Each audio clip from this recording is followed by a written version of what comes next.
Hello, and welcome to Scandinavia House and tonight's book talk, The Nursery by Szilvia Molnar, and moderated by Mikkel Rosengaard.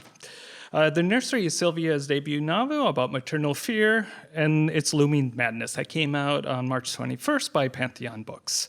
The book is available outside for purchase, and buying the book here does help support literary programs at Scandinavia House. Scandinavia House hosts numerous programs throughout the year, both in-house and virtual. They include concerts, film screenings, lectures, literary events, and children's programming. So please do visit scandinaviahouse.org for everything that we have on to offer. And we have an excellent Danish film tomorrow, the Danish Icelandic film called Godland. If you haven't seen it yet, I highly recommend it, and that starts at 7. Szilvia Molnar was raised in Sweden. She is the foreign rights director at the New York-based literary agency. She's the author of the chapbook, The Soft Split, and her work has appeared in Guanakara, Lit Hub, Triangle House Review, The Two Serious Ladies, the Buenos Aires Review, and Nui Round Chow.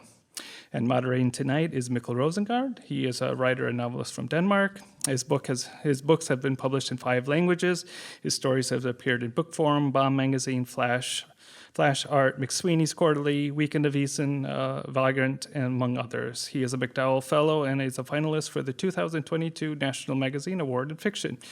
He grew up in Denmark and he currently lives in New York. His novel, The Invention of Anna, is available out now by HarperCollins. So please do welcome Szilvia and Mikko.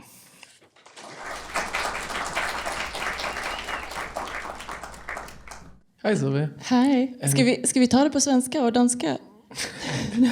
Yeah, if we want nobody to understand us, maybe. Yeah. Congrats on the novel, Szilvia. Thank you so much. Yeah, it was really a pleasure to read. I found it like a really radical book, like really transgressive. Like it goes into some of these, we don't have many taboos left, but that's really one of them, like the ambivalent feelings that parents have towards their own children. Mm-hmm. As Carl just mentioned, you were born in Budapest and you grew up in Helsingborg in Sweden, and then you spent some years in London, and then you came to New York where you and me met in 2011, and today you live in Texas, in Austin. So it's kind of like, I hope maybe later we can get into a little bit about this journey for you that seems to take you further and further away from Scandinavia as time goes on. But first I thought maybe we could just talk a little bit about the story itself, or like the plot of it, because I really loved how it's such a simple story, while it is at the same time like really emotionally complex. But the story itself is really like a newborn baby and a woman in a postpartum haze enters this apartment, and the question is like, will the mother make it out with her sanity intact and her selfhood intact, maybe? Right. I was just curious, like, what about that setup? Should I start by setting the tone? Yeah, maybe let's see a little bit of it. Yeah. Okay. And then so this is my list of Scandinavian writers I can't forget to mention in case I get asked who I like. So we can refer to that later.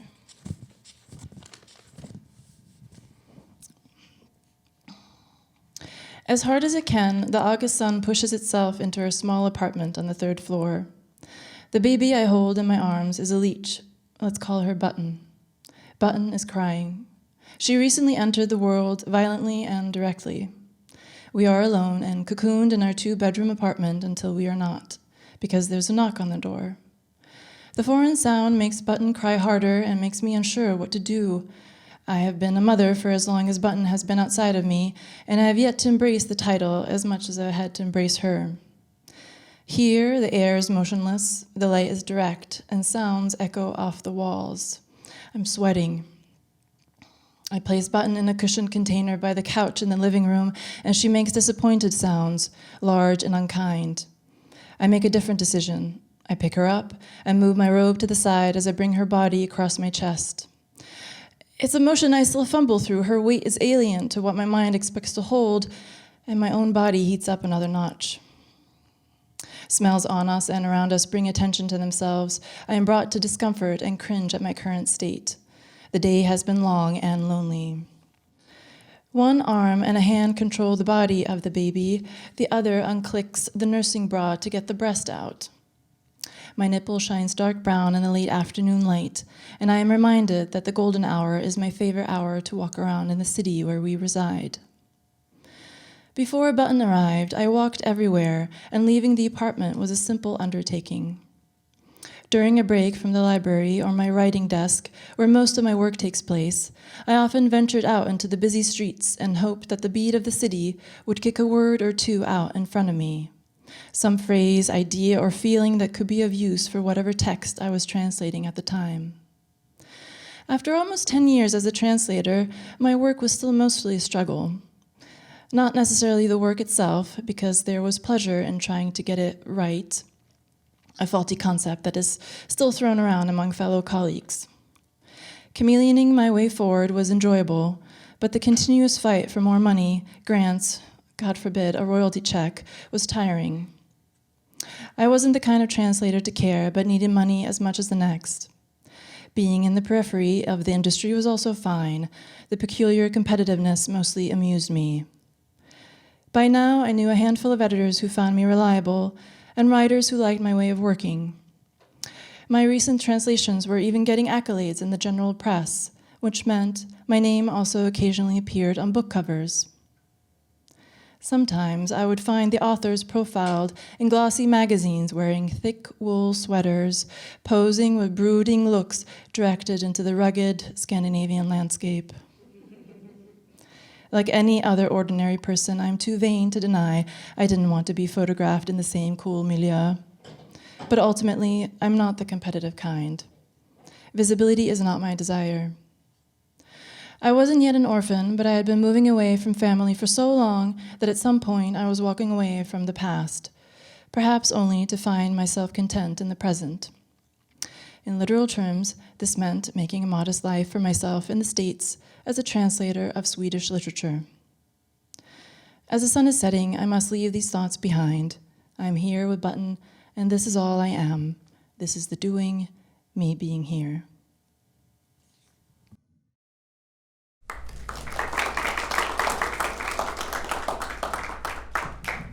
Thank you, Szilvia.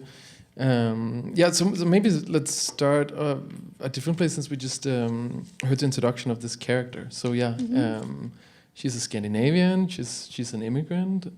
She's a new mother. And a translator also. It's a very particular job. Why did you pick this character? Like, what were you thinking about when you constructed her? I was mostly thinking of a translator just because it was an occupation where I didn't have to do much research. I have a lot of friends who are translators, and so I thought that, I'll just use whatever they've told me over the years about their work, and having met and worked with translators over the years, I just kind of pulled from that and was faking it. And then I think maybe there was also some connection to my own work as a foreign rights director, because you're often in the periphery of the kind of publishing world where people don't necessarily know what you do or what you work with. And so I just found comfort in the idea of a translator doing so much work, and the mixture of I know some translators are just so particular about their work, and then others are just quickly, doing it for the cash, and not much cash, sorry. But I just thought that would be a fitting role, especially because I didn't want her to, no disrespect to translators, but just also I didn't want her to have this grand position of a CEO where you think that let's get her back to her valuable job and let's get her back to her career, but just the fact that what is valuable to her is to get 10 minutes on her stoop with a cup of coffee, and to kind of spin it from there.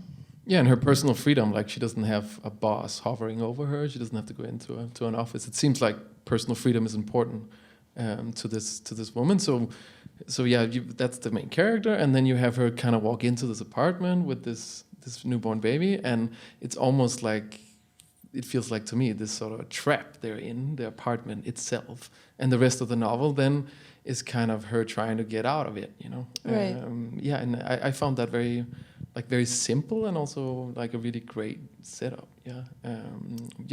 How did you come up with that? Like the apartment as some claustrophobic trap?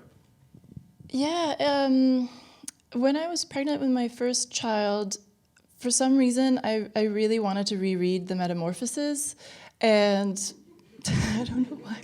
I was just like, this felt fitting, and I did, and I was just, but it wasn't like until afterwards, going through maternity leave and being, physically tied to a place, but also to your baby, that I thought like it would be nice to like put that into fiction and like really like both in terms of space but also time, limit the book to like it being roughly set around like during a week or 10 days. It's not just set in the apartment, but having that as like the base of the main sort of plot line, it just became, I guess, also like an interesting challenge. Like, can you pull it off as a writer? Yeah, exactly. There's like a point where you write that she's entered this apartment with her newborn baby, and they've entered into a sort of dance together, her and the baby, and which made me think of some like medieval death dance or something. But like, it's I thought that was really beautiful. Also because she's like walking around, like kind of calming the baby down all the time. So yeah, I thought that was like a really beautiful image. So the baby itself, I thought, was really interestingly described. I've never seen a child described like this in literature. Like you call her Button, which is like an object, and the baby itself, it's like the narrator doesn't spend a lot of time like putting herself in the baby's place. It's like this physical like being almost. It's almost like a dehumanizing thing. She's a leech. She is called Button and stuff. Yeah. And I wonder how you would describe how you wrote that thing, and how, I'm sure it was difficult, like finding the language for that. Yeah, I think both with Button and the protagonist, I wanted them to be characters where many people could, in one way or another, identify with them or be sort of drawn into like finding aspects of themselves in them, where as soon as you kind of like put a name to something, you are obviously dealing with history or culture, or maybe even like a time frame. And so to have the baby named Button, it's a little bit of like distancing, putting the emotional sort of aspect of the idea of a child away, and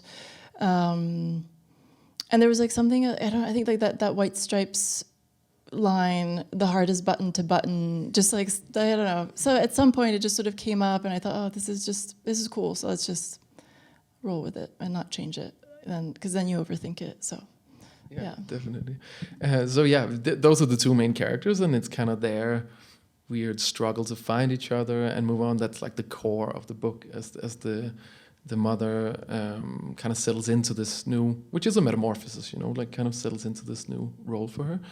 But there is also, there's the husband, he plays like a smaller role, but there is a third large character in the novel, which is the upstairs neighbor, who enters the apartment, and he is Eastern European. You were born in Budapest and lived there for 4 years. So I wonder why you, why was he needed for you? Like what did you want with this upstairs neighbor? Peter was an interesting character because for the longest time, I don't think this is like giving too much away, but for the longest time I couldn't decide if he would be if he should be a ghost or a real person. And then I think we sold the book to Pantheon, and my editor was like, "No, he's real. I know this guy. Like he's my neighbor around the corner," or she just like pulled out this this like confirmation of like, maybe also the fact that like, living in New York, you're sort of sometimes develop these like friendships where you see like your regular people at the bodega or like in your apartment building, but you don't know too much about them, but you know some things because you hear them like in the middle of the night or I don't know. So I just like I ended up sort of going along with admitting that, you know, he is real. And then like I thought if I maybe pulled like the aspect of me being born in Hungary, then he could be like that kind of like personal side of myself in a way. Yeah, to me it almost feels like this. He's the only one who kind of enters this little cocoon of claustrophobia she has there. Yeah, to me it felt like some like some more ancestral voice speaking to her, like some sort of wisdom seeping into this like haze of postpartum. Cocoon she was living in, but maybe let's hear another section. Sure. Yeah. What did we say? What were we talking about? The night that she came out. Yeah. Okay. So our protagonist is still in the apartment. Okay.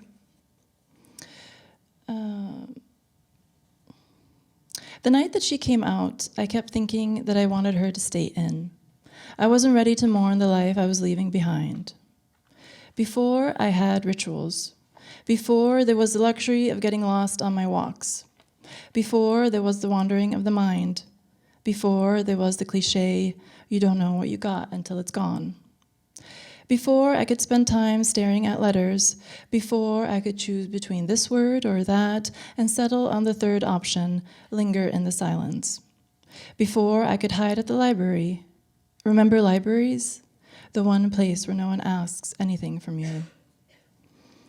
Before, I could drink a cup of coffee and only be drinking that cup of coffee. Sometimes I wouldn't talk to anyone the entire day until John came home. The work was solitary, but it was never isolating. Was it all meaningless? I can't bring myself to think that it was. And is the arrival of a baby any more meaningful? All I know is that the stillness wasn't aching before. There was more peace. There was more control. There was more independence. Självständighet. The self capable of standing steady on their own. Yeah, I love this section. I think it's really great and really kind of summing up that, at least for me, this novel was very much about, like throughout history, people have had babies all the time, of course, but like what is kind of newer and unique to our age is that women especially, but actually also men have it's a relatively recent thing that we've had free independent selves for an extended period in our youth. And then a baby comes along and you suddenly lose that independent self. So I felt like this book it's the first time I've ever read it, like a kind of grieving or mourning of that older independent you. Right. So I wondered if was that a thing you really thought about coming into the book? Was that a theme you wanted to explore, or did it come along as you were writing? Because I think it's a really important question. Yeah, I mean, it was certainly this wanting to explore the idea of identity in the sense of like, if you had this vision of yourself that like I was this person, or I have been this person for so many years, and then this event takes place, and then you're just like wondering, am I not this person anymore? And a third aspect becomes this idea of like, can I be that person anymore if my physical self can't go back even, like the physical wounds are not healed yet, like your stitches are still there, and like I definitely pulled a lot of sort of imagery of war, and people can critique me if that's like fair or not, but I was really attracted to that imagery of it's the only example where I can think of where man has like come back and they're just like not the same anymore, and why not apply that to motherhood and explore the question of like, well, what are we when we're like meant to come we're meant to come back after like 2 weeks or 3 months or however long time in the US, different in Scandinavia. But, you know, just like this, like also like you're running up against time in terms of like outside pressures, the expectations of you going back to whatever normalcy you had before, and just not being sure if like that's possible, you know, mentally and like physically anymore. Yeah, I've heard many, or at least a couple of like new recent mothers talk about how the birth experience of this, like that you literally have to rip your body open, you know, to make this birth, that there is in that act like a kind of submission, like you can only get the baby out by like ruining your own body, like Right. this kind of violence in it, and that it's almost nature has created the body like that to kind of like force you to be submissive in the act there, because like Right. welcome to this submissive world you are now in.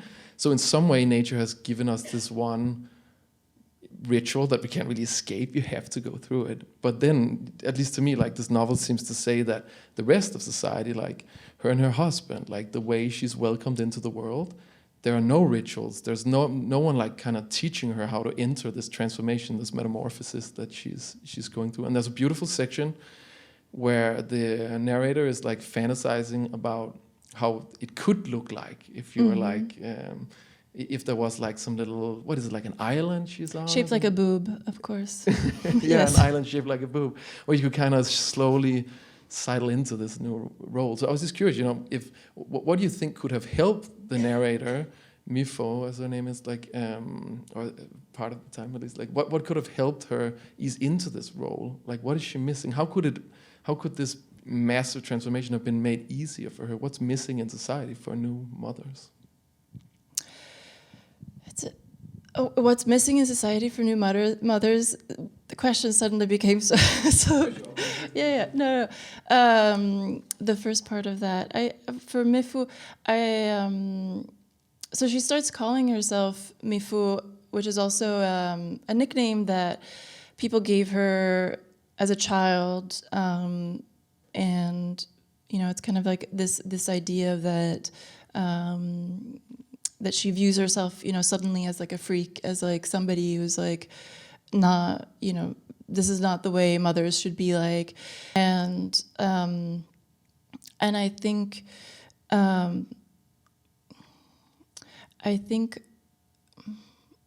some of there's also kind of braided into the book sections of her at the hospital, and there are all these nurses caring for her.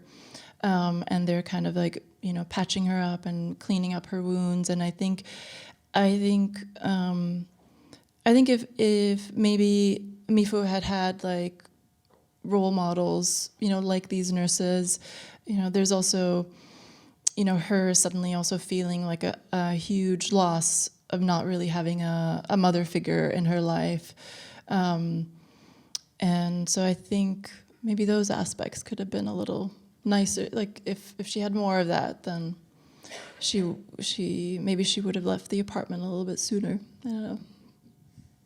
Yeah, and so her mother is she passed away, and so when the upstairs neighbor comes down like to visit her, he recently lost his partner, so they have his life partner, so they have this kind of mirroring grief, or like both a grief but also transition stage. She's transitioning into learning to be a mother, and he's transitioning into learning to be a widower, Right? basically. Yeah. But I was also curious, like and it ends up playing an important role in the plot. Like his wife, the upstairs neighbor's wife that he's grieving, is like a botanist, and she grows all this moss, and there's a lot of stuff about moss in there, and I'm just curious, where did that come from? Who doesn't like moss? And I don't know. At some point, this was pre-pandemic, but a good friend of mine writes about rivers in Germany, and he's like, "Have you read this book on moss?" And I said, "No, let me look it up." it's Robin Wall Kemmerer's Gathering Moss, which is really beautiful because it's also actually a book on motherhood, and it just like turned into this like almost like symbolic thing where I love the idea of maybe again like things or people who are always in the background that you don't really notice until you pay attention. You know, so you're walking through a forest, you don't necessarily notice that you're standing on moss until you kind of stop and take a moment. And I guess sort of like having the book be set in her apartment, I wanted to have like, because Peter is also older. He's dragging around an oxygen tank, and like in the wheels of the oxygen tank, there's these like dried leaves, and like sometimes like Peter's shoulders are kind of like wet as if he's like been in like a glass house, or I don't know. I wanted this kind of like mossy quality of the apartment building, and have them kind of kind of like share that, I guess. Yeah, and then in the same way, the mother, her apartment becomes more and more overgrown, like kind of with laundry and with like the mess of this new life. I kind of like that mirroring too. So you really write out this feeling of claustrophobia and kind of this haze, you know, maybe it's a postpartum depression or something. Like it can get a little boring to get into all those like clinical things, but you know, there's a very strong feeling of like of claustrophobia and depression. And I wonder how you went about that, because depression is such a like feeling of nothingness and emptiness and deadness. So how do you write that out in language? I think part of there was like these like aspects that were, you know, whether it's like depression or motherhood or postpartum depression, that were kind of like coming back at like meeting and like separating, where basically I think like with an aspect of depression is the sense of you feel like you've lost all of your choices, and I think that's can also be partly connected with the first days of motherhood, where you have lost all of your choices because you have given them up for this other person. And I just became like interested with you know, how do you put that into writing? How do you play with it in fiction? You know, we were also going through a pandemic, and the idea of you know, the mixture of feelings of like, you know, suddenly we're not allowed to go outside. Maybe there are days we don't want to do that, or months that we don't want to do that. And you know, what does that do to our mental health? Like, what does that do to our state of being? And so just this like, you know, maybe also like this tension wanting to create between our protagonist and her husband, who still has choices, even though he's agreed to, you know, to becoming a father, and kind of playing around with that idea. If we stay on that subject, because like the Scandinavian countries are like really, you know, they've really gone far in that. Where I think in Sweden it's like you have to take the same amount of paternity leave, otherwise it's just lost. But I don't know. Do you think that would have made a difference for Miffo here if the husband had been at home with her? You know, if society was built like that, could that have made a difference? Yeah, it would have been hard to make it a compelling book. Where, like, I had that question in Texas, in Austin too, where somebody was like, "What if you lived in Sweden? Would you write this book?" And I'm like, maybe she would be in her apartment for a year. I don't know. Like it's, it just, you know, like I think that's always like the interesting part about fiction versus reality, because you have like reality is not, most of the time is not as sexy as you can make fiction, or as interesting as you can make fiction, and so you have to I think also, having the book set in Scandinavia would have just been a different book, So. Maybe if we have time, we can just read like a third part too. Sure. What was? See, I think it was like around 40 something. Oh, the very short. Yeah. Yeah. Okay.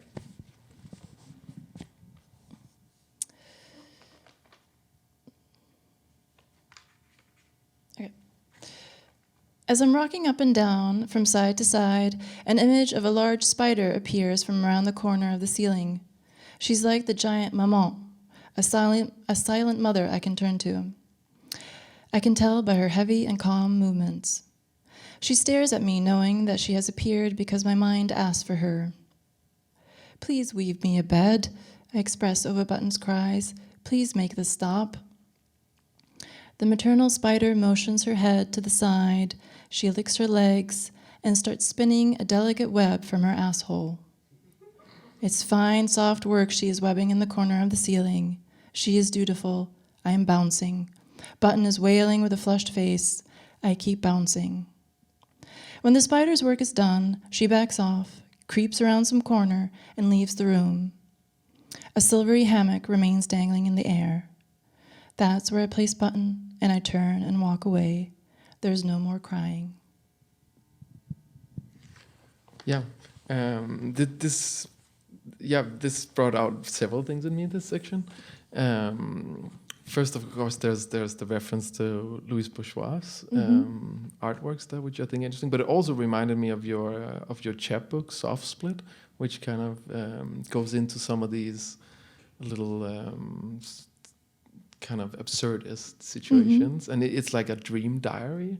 There are several sections here where you go into that. I feel like that's kind of like an interest of yours. So I wondered what was it about Bourgeois' spider that made you want to include it here? Yeah,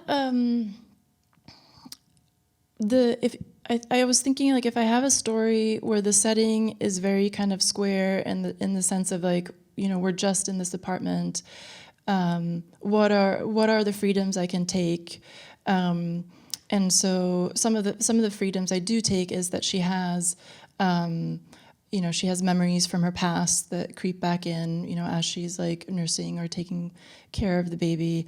So then you get to know a little bit about her background. You get to know the sort of the origins of this nickname Miffo, and other freedoms were this kind of like almost like hallucinating aspects, like maybe magical realism, where what are the characters I can have enter the apartment that are maybe not real. And it was funny because my agent, Kate Johnson, she read, God bless her, she read so many versions, and there was like one scene where like the spider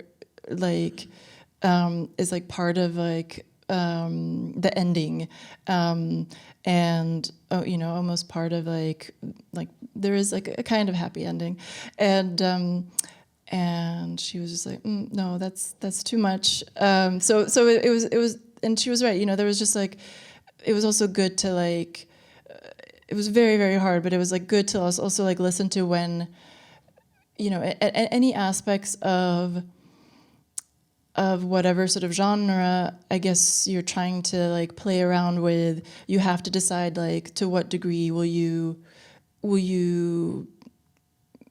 draw the line. Even like with some of the darker aspects of the novel, like I had to like pull back so it doesn't turn into horror, it doesn't turn into a thriller. But it's hard to decide, I guess you just have to rely on other people maybe sometimes telling you, when that line is drawn. And I think that's a really beautiful mirroring also of, because that's the struggle both you as a writer had with writing this thing, but it's also the struggle of the main character. I mean, she has all these fantasies going on. The most radical one of them, and the one that's driving the novel, is that she has these fantasies of harming her baby or like ridding herself of it. And those fantasies get stronger and stronger as the book comes out, and she also needs someone to like pull her out of those things. So yeah, I think there's like a really beautiful mirroring there. Another reference that I feel pretty strongly in the both the section we read, but also in the novel in general, is Clarice Lispector. And especially the Passion According to GH. There's both some of your sentences that almost have the rhythm, but also she's also stuck in that apartment and with a cockroach instead of a baby. But like, and one more I was thinking about was the Days of Abandonment by Ferrante. Yeah, I don't know if those were some of your influence or something else. Like, what writers were you thinking of when you wrote this? Yeah, for sure. Yeah. I have to admit, Clarice Lispector is sort of like, I wish I could read more of her. It's always like I dip into it and then some state, I don't know. Yeah, I should spend more. Yeah, she's amazing. But definitely, I don't know if people have read Emer McBride. I've been saying Eimir for I don't know, for years, but apparently it's Emer McBride. She's fantastic. She just A Girl is a Half-Formed Thing was like her big breakthrough, and then she's written Lesser Bohemians and Hotels or something, and she's fantastic. And it was just, I think in terms of references, she was just like this wonderful example of like, of the, you know, the notion of like, what can you do with the idea of the novel, or somebody like Max Porter, where incredibly playful, you know, like stylistically just really trying to do something of his own, and also expanding from whatever our sort of general idea, concept of the novel is. I guess in terms of like, Pain, I think A Little Life by Yanagihara is a masterpiece. But I just couldn't write. I can't write 900 pages. So yeah, just like these, like, you know, from many different wonderful writers, I just like pulled a lot from their energy, and yeah. And just one last question, before we open it up to the audience, since this is Scandinavia House.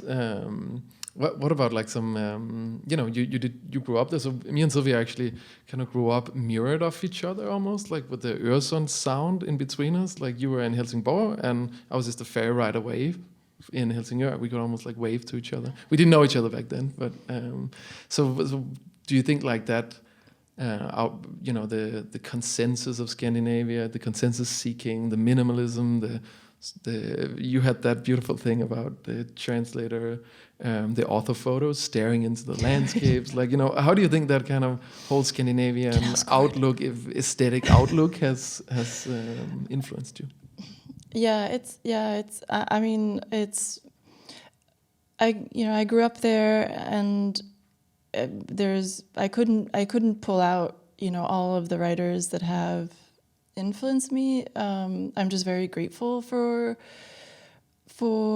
that ability to have been able to enjoy it. And also, I think we forget that, like, as a Scandinavian, we can read Danish writers, we can read Norwegian writers, and it just feels like really wonderful and very spoiled with that. And there's just like always people I miss or have missed, like, because even I think the people, like, you probably like grew up with Tuva Ditlevsen, and I only just recently discovered her, and it's just sort of wild to me then to have like noticed it, like, how could I have possibly discovered her? But people just won't talking about her in the same way, which is also sad and fascinating, but also just like growing up with somebody where like Tuva Jansson was always there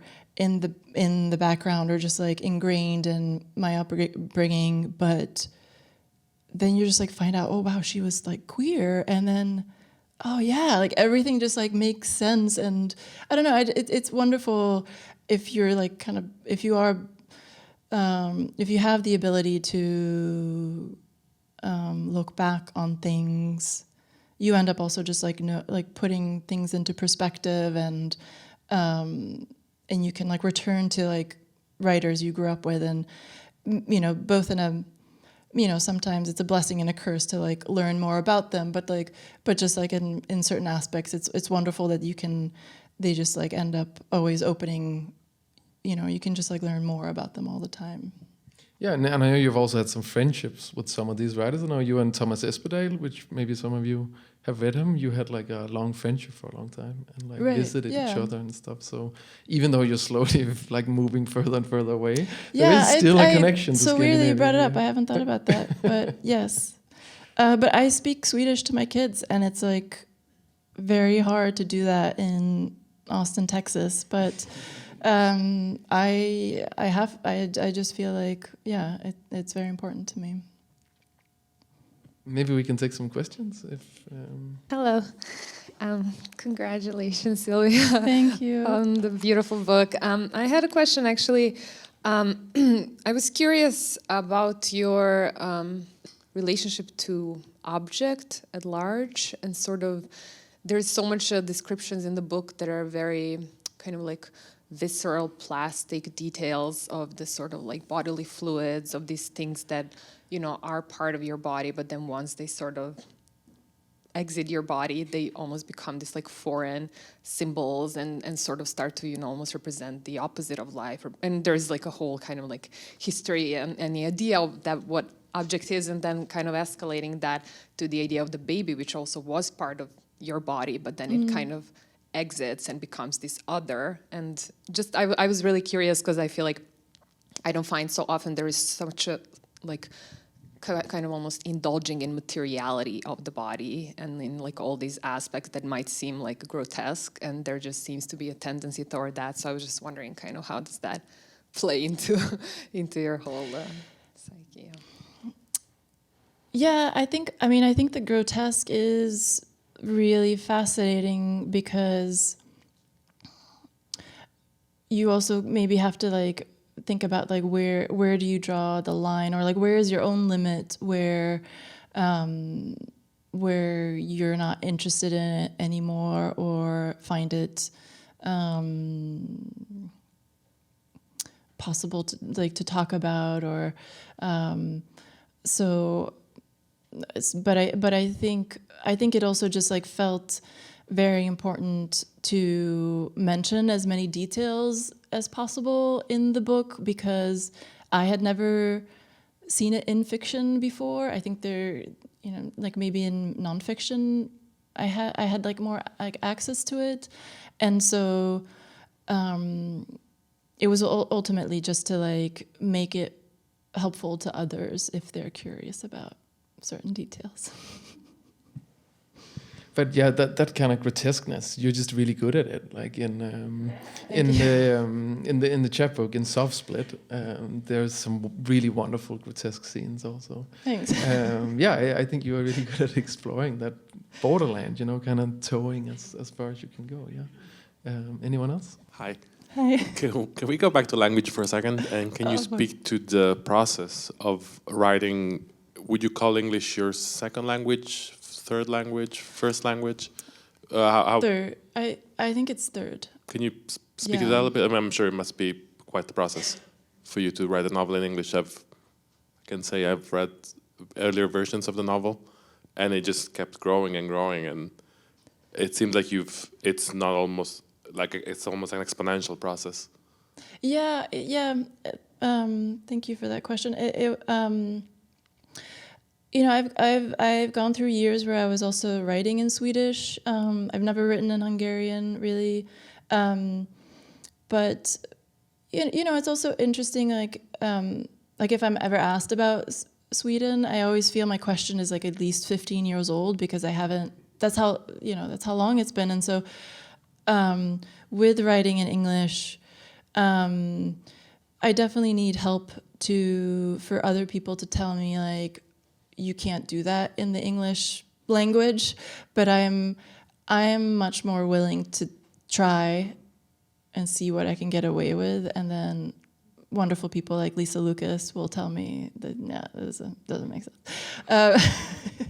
And so, I think that's also in one sense the beauty of it's funny, like here we are, two Scandinavians having this talk in English, and so that I think that is also the beauty of that language. Thanks. Hi, Szilvia. Wait. Oh, hi. Sorry. Oh, hi. I've got the mic.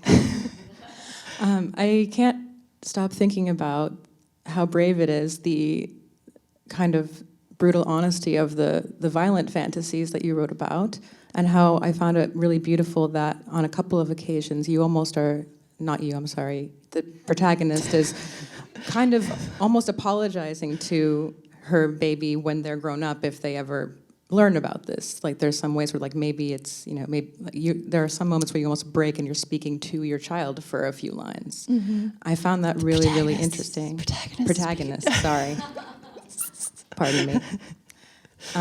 Yeah, so I wondered if you, like what you thought about that and how does that feel to be bringing that forth through your novel as a mother, to have this as almost like a mother who's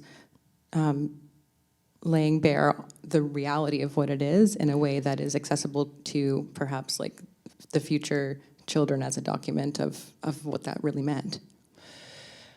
Yeah, I'm still in a way processing it because I didn't give everything of myself because I'm clearly here, but I gave very much close to everything, and I'm sure like in 6 months that's gonna come back to me. But I also felt it was very, very important to do that because at the time when I came up with this idea, I didn't feel like if anybody remembers that Matthew McConaughey Oscar speech where he's like quoting himself into the future, it did feel like I just wrote it for myself because I was comforting myself, and then whatever would come next, that's fine, but that felt important, and I'm just grateful that people are responding to it. That's all you can kind of ask for now. I'm imagining, like, I read one of the earliest drafts of it, and I was just so shocked back then at how quickly you had written it. Like, very, very soon after giving birth and Right. having gone through this thing. So I imagine that's one of the reasons why the novel feels so raw and intense, that it was written really close to the experience, Right. It's not like something you think back on, it's almost written in the middle of it. Yeah. Any other questions? Yes, I wanted Hi. to thank you so much. And I wanted to speak to the rawness of it, and I wonder, listening to it, listening to you reading it and talking about motherhood, which I'm not a mother, but the parallels that you thought to just grief and the rawness and the grotesque, everything that you say about motherhood could be said about the process of grief, and I wonder if you thought of that, or because it's very striking, very striking. Thank you. Yeah, it's I also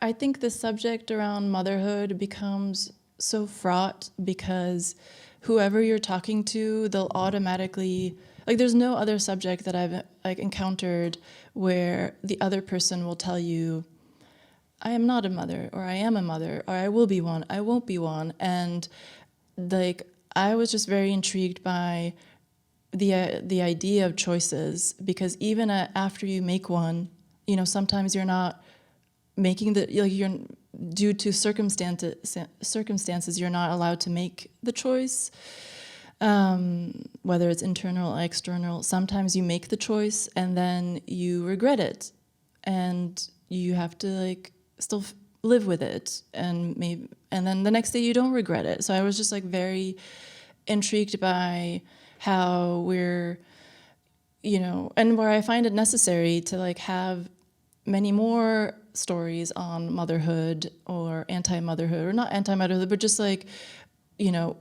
just many more stories around that so that we can, ultimately connect with each other and understand each other.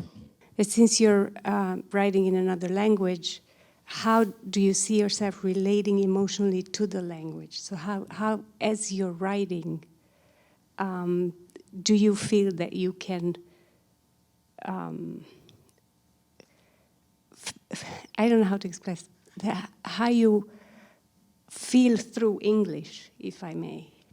That are you feeling distant from the language, and would that help you use the language in a different way than if you were writing in Swedish? Does that make sense? I think I understand what you mean. I think with any what I can feel sadness over is that I'm not I haven't perfected any three of them, and so when I was younger, I thought that was a kind of a hindrance, a kind of I'm never Swedish enough, I'm never Hungarian enough, or English or American enough. But I don't know, and then something happens, and then you're just like, fuck it. I just want to have fun and enjoy the writing aspect, and then you also again kind of returning to the fact that I do find an understanding and value so much more now about making whatever it is you're interested in and then showing it to others and listening to is this working, can you respond to do you respond to this, how do you respond to it, and then others will guide you, and I think that kind of collaboration is really also very rewarding and interesting to me, where thanks. Hi there. Oh, reacting to this conversation, I know you sort of distance yourself from horror, but I couldn't help but think of the lens of, the haunted house at large, and it sounds like much of this action takes place at home. So I was wondering how the constraint of home informed your writing and the trajectory of this story at large. How the constraint of being at home in the apartment itself. You said much of the action took place at home. And I'm just wondering how that constraint on the plot, on the main character's kind of point of view helped guide the direction of the story and where you wanted to take her action. Right, yeah, I mean, part of that also ended up being a play on okay, how can I open up domesticity to the degree where it becomes entertainment, where I don't know if the audience has read Grief is a Thing with Feathers by Max Porter, but there's this it's two-line where the dad, I think, is describing the birth of one of their sons, and they're in the hospital, and the mom is the wife who's passed away is telling her husband that she's really petrified of pooping in front of him, and there's just this line where he says it's too late, and just insinuating both that she's revealed so much of herself, but just from that line as well, you understand that it's okay because he's accepted her for who she is. And I think he's also this wonderful writer, intrigued by domesticity, where how can we make the kitchen interesting? How can we make the household interesting, and play on that within the confinement of the apartment? Okay, cool. Thank you. One last one, maybe? Or not?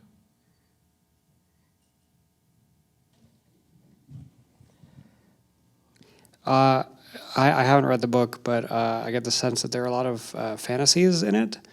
How do you keep the writing feeling alive at moments like that, and when like it kind of veers off into this different kind of narrative time of the like fantastical, the imaginary, the not actually happening.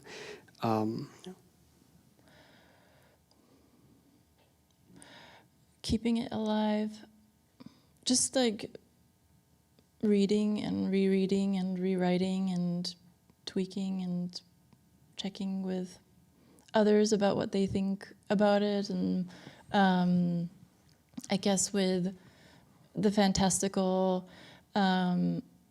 like I don't know if other writers feel this way, but like the first sort of like once you get to like a certain word count, it's also sort of I don't know. Yeah, I don't know if you would agree, Mikkel, but it just sort of feels like I cannot strike a sentence because like I'm just like collecting, and then after a certain point where you feel like, oh, this is like substantial, then you can, you know, you're maybe more free about like you're not as like precious about all of the words that you've put together, and so I think like playing with the fantastical is also like you know it always has to just like be exciting to yourself, and if it, as soon as it's not, then strike it out.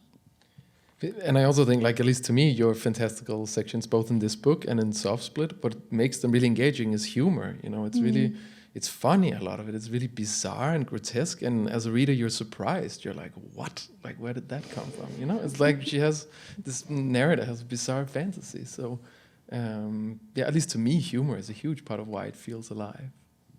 Great. Yeah, Thank you. Let's end with that. That's a good one. Yeah, thank you guys for coming.